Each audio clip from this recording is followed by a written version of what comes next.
All right. I think we're live.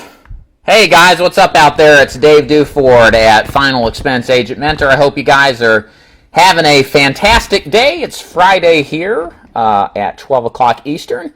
And of course, we're doing our regularly scheduled No BS Final Expense Sales Training Program. I apologize for missing last week. I don't know what I had, some kind of stomach ailment, enough that just didn't feel like doing a video. So I'm back now, and hope you are here too, and hope you're having a great day. So today's topic at hand is going to be very important, one of which I didn't learn but through trial and error, and I feel it is important to share what you can do to maximize your opportunity considering what's coming up.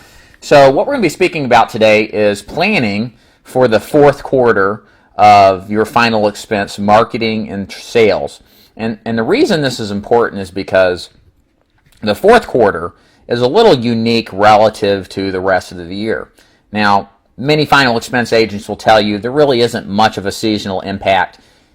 Could be Christmas, 4th of July, there's no summer slump or back to school issues. If you just go out there and work, you're going to sell people, okay? Now, with the fourth quarter, however, it's a little different. Experientially speaking, for myself, as well as asking and dealing with other agents, the end of the year tends to be a little bit more difficult.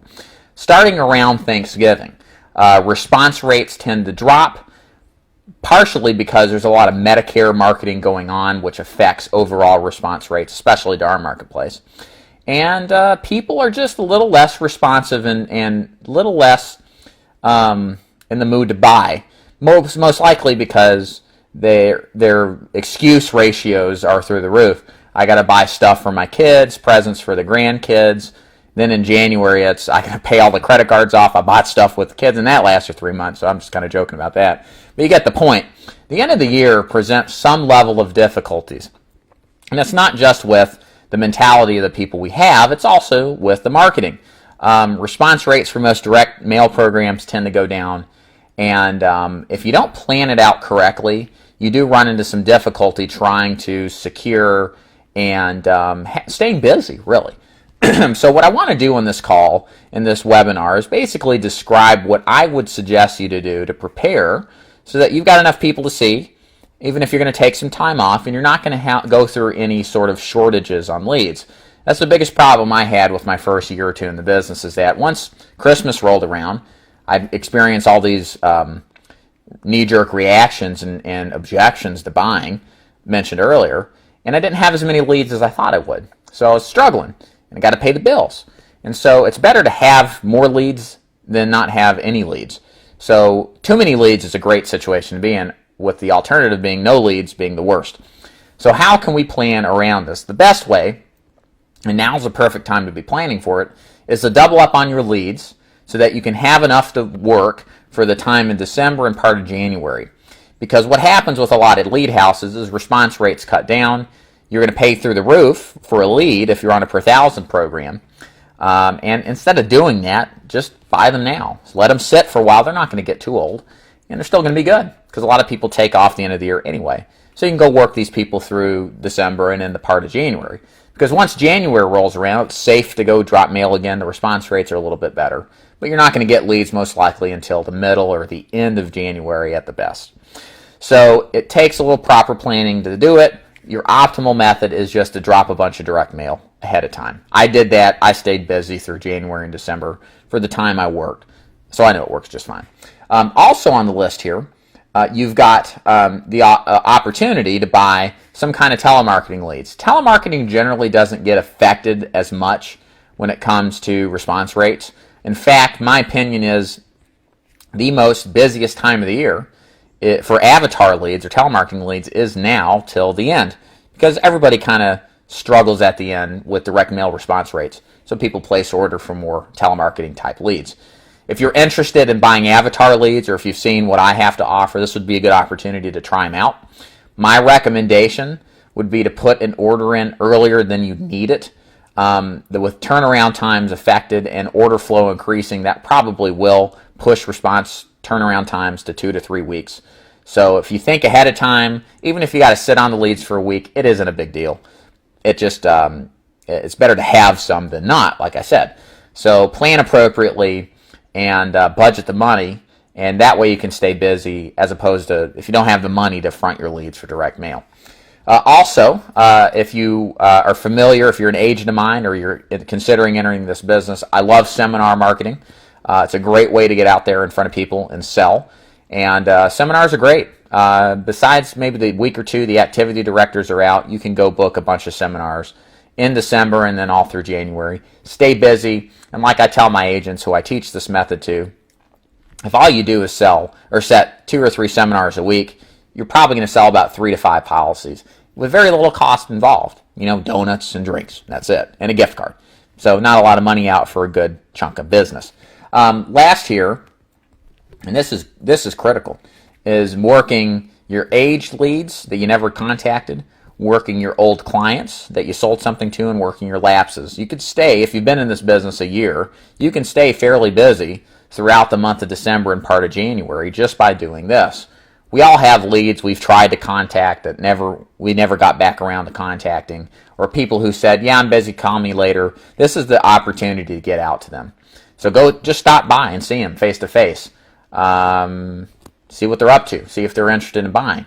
Go see your old customers. Easy people to sell more insurance to. And they're more willing to meet with you, and willing so, because they already bought from you, liked you, and trust you. So go see them. Promise you'll make sales there. And last, go see your lapses. Going to see your lapses is a strong method and works well in collecting people who maybe just timing-wise wasn't right to buy insurance.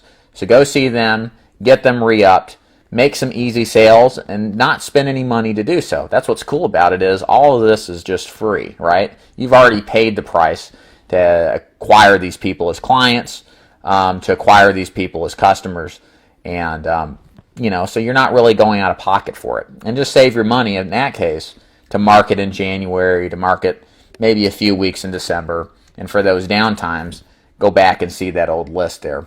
So the important thing here, as I wrap up, this turns out to be a fairly short webinar, but it's very, very important.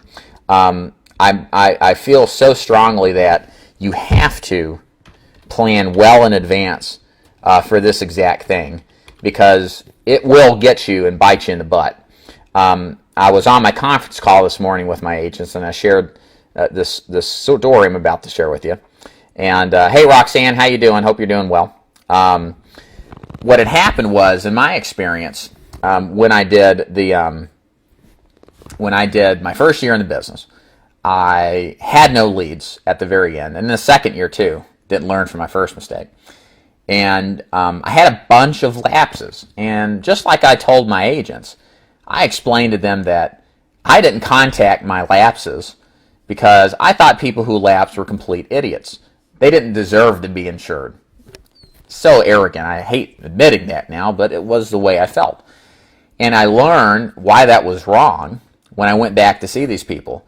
And as I know and better understand the final expense crowd now, I realize that the mentality of these people are usually different from us, in the sense that if we miss a payment on our car, or we miss a payment on something important, we're going to catch it up. We're going to call the company, take 5 minutes out to set the draft back up. These people won't do that. That does not mean, though, that they're not interested. That's what's crazy. And so what I ended up doing was I started going back to these lapses, and I found I rewrote about half of them.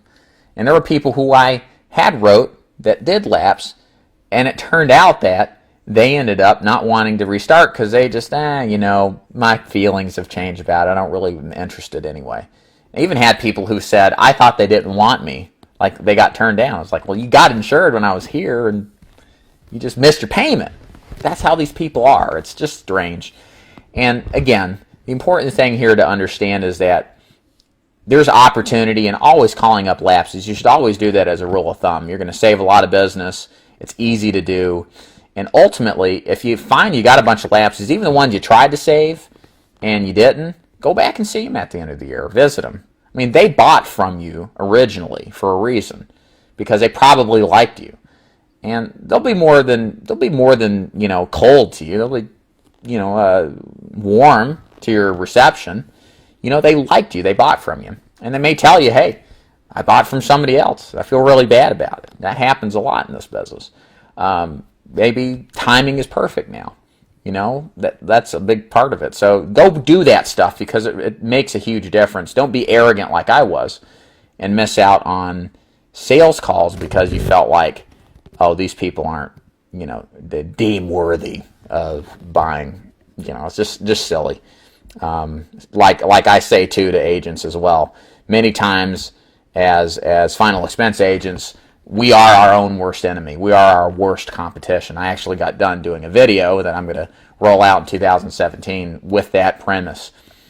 Our worst competition is ourselves, our mental behavior, our decisions, what we think and how we do things always typically gets in the way. It's not other agents. It's not you guys out there that are my competition. It's my head and the dumb things that I do and the behavior patterns I have.